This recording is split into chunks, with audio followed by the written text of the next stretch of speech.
Mis hermanos, buenas noches, Dios les bendiga. Hoy vamos a tener un tiempo de la palabra de Dios en el fogón del barrio La Esperanza. Vamos a tratar un tema que lleva como título Dios y las relaciones.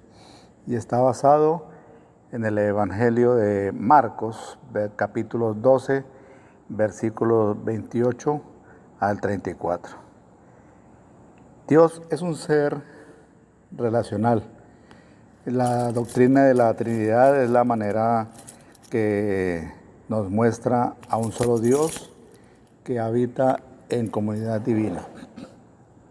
Los seres humanos somos seres sociables, llamados a vivir en comunidad y a ser edificados, bendecidos y hacer todo eso por instrumentos humanos que el Señor ha utilizado, por personas que el Señor utiliza para bendecirnos, para edificarnos. Nadie puede pensar que no necesita de nadie en la vida, ¿no?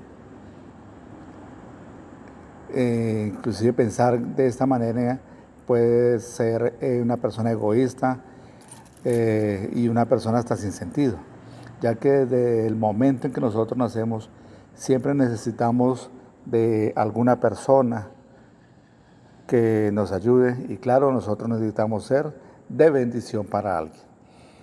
El primer punto que vamos a tratar esta noche son los mandamientos del Señor. Dice el versículo 28 del capítulo 12 del Evangelio de Marcos: uno de los maestros de la ley se acercó y los oyó discutiendo. Al ver lo bien que Jesús les había contestado, le preguntó: de todos los mandamientos, ¿cuál es el más importante? Cuando el Señor le dio las tablas de la ley a Moisés, estas dos piedras tenían instrucciones sobre dos relaciones que se complementan en la vida. Nosotros debemos llevarnos bien con Dios, con el prójimo y con nosotros mismos. Las obras que nosotros realizamos en la vida están relacionadas con otras personas. Pensemos, por ejemplo, cuando vuelvan a abrir la iglesia, nosotros vamos a necesitar de un transporte para ir, ¿no? Los que no tienen transporte, vamos a tener que coger bus, un taxi. Los que tenemos transporte, ir a tanquear a una gasolinera. Entonces necesitamos de alguien. Entonces nosotros siempre vamos a necesitar de alguna persona. Este principio hay que recordarlo. Todo lo que somos y seremos, Dios lo relaciona con otras personas. Es más, el pecar está relacionado en la mayoría de los casos con la vida de los demás. Un segundo punto es la vida de comunidad de la fe cristiana. Capítulo 29, el versículo 29 dice: el más importante es, le contesta el Señor, oye Israel, el Señor nuestro Dios es el único Señor. Contestó Jesús. Versículo 30, ama al Señor tu Dios con todo tu corazón, con toda tu alma, con toda tu mente y con todas tus fuerzas. Versículo 31, el segundo es, ama a tu prójimo como a ti mismo. No hay otro mandamiento más importante que estos. Es interesante, Marcos nos presenta al Señor Jesucristo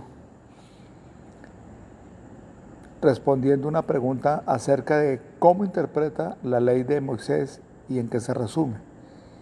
La manera de interpretarla es la siguiente: hay que amar al Señor primero, hay que amar al prójimo y por consiguiente debemos de amarnos a nosotros mismos. Se preguntará o nos preguntamos, ¿cuántos aman al Señor? La respuesta sería todos, ¿no? Yo lo amo, Él es mi todo. Pero si preguntamos cuántos aman a su prójimo, tal vez nuestra conciencia nos recuerda que tenemos cosas que estamos en nuestro corazón con algún prójimo, es decir, con alguien que está cerca de nosotros, tenemos alguna diferencia. Dios nos pide que lo amemos con toda nuestra alma, mente y fuerza, pero esta misma exigencia la pide para el prójimo y sin duda para nosotros mismos. Coloquemos un ejemplo, vamos a colocar un ejemplo. Nosotros decimos yo amo a Dios y me amo a mí mismo, pero no puedo amar al prójimo porque me hizo esto, me hizo lo otro. ¿Puede acaso nosotros podemos ser unas personas bendecidas cuando no valoramos la vida, honra y el respeto por nuestro hermano? ¿Cuántos saben que el Señor les ama? Todos, ¿no? ¿Cuántos saben que Dios ama a su prójimo como lo ama a usted? Todos sabemos, ¿no?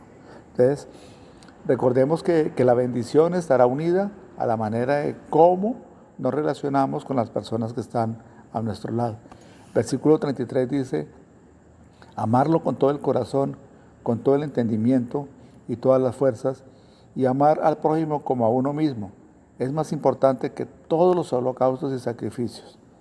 Interesante ver la interpretación que hace el escriba de la ley, ¿no? Que él afirma que el amar a Dios y al prójimo es mayor que todos los sacrificios, los holocaustos, las ofrendas que se pudieran dar. Amén. Tercer punto, las relaciones y las bendiciones. Es curioso que las bendiciones que el Señor tiene para nosotros nos la entregará a través de una persona. Es más, lo que usted y yo somos es el resultado de la bendición que Dios le ha dado o nos ha dado por medio de alguien. Alguien que el Señor utilizó para cumplir el propósito en nuestra vida. Por ejemplo, ¿quién recomendó a David para que le tocara a Saúl? ¿Quién protegió a Moisés para llevarlo a ser el libertador de Israel? La respuesta es sencilla. Dios utilizó a personas para bendecir y cumplir el propósito de la vida de ellos. Vamos a explicarlo como más suavecito, ¿no? No sería famoso David si Goliat no se hubiera levantado contra Israel. Lo que quiero decir es que el mismo Dios utiliza incluso personas que se oponen para hacer que nuestra vida sea reconocida por el favor de Él.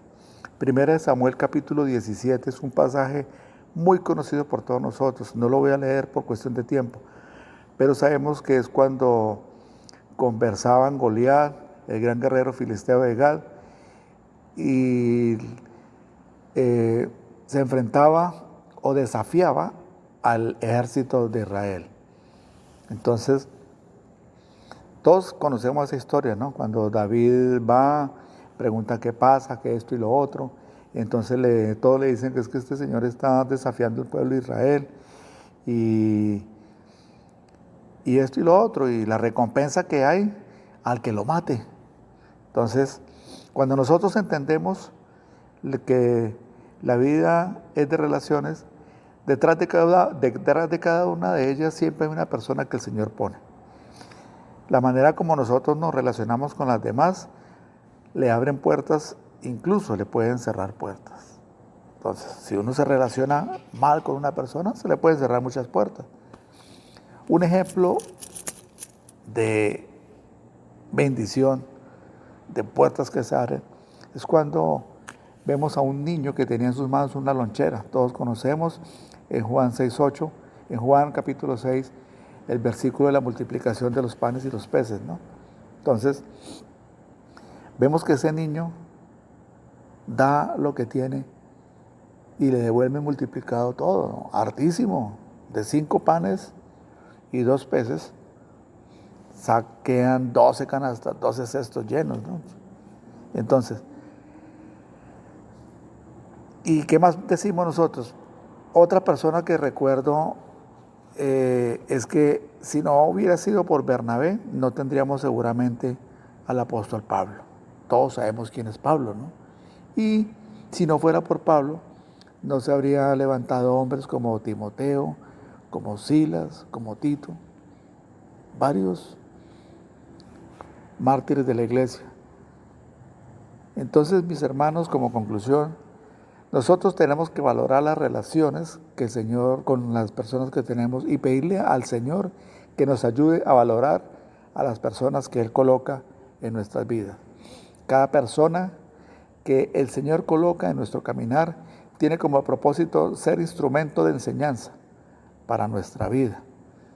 De igual manera, nosotros somos un instrumento de enseñanza para ellos. Mis hermanos, Dios me les bendiga, que tengan una feliz noche. Dios es grande y misericordioso con nosotros. Dios nos va a sacar adelante de toda esta pandemia que hay a nivel mundial.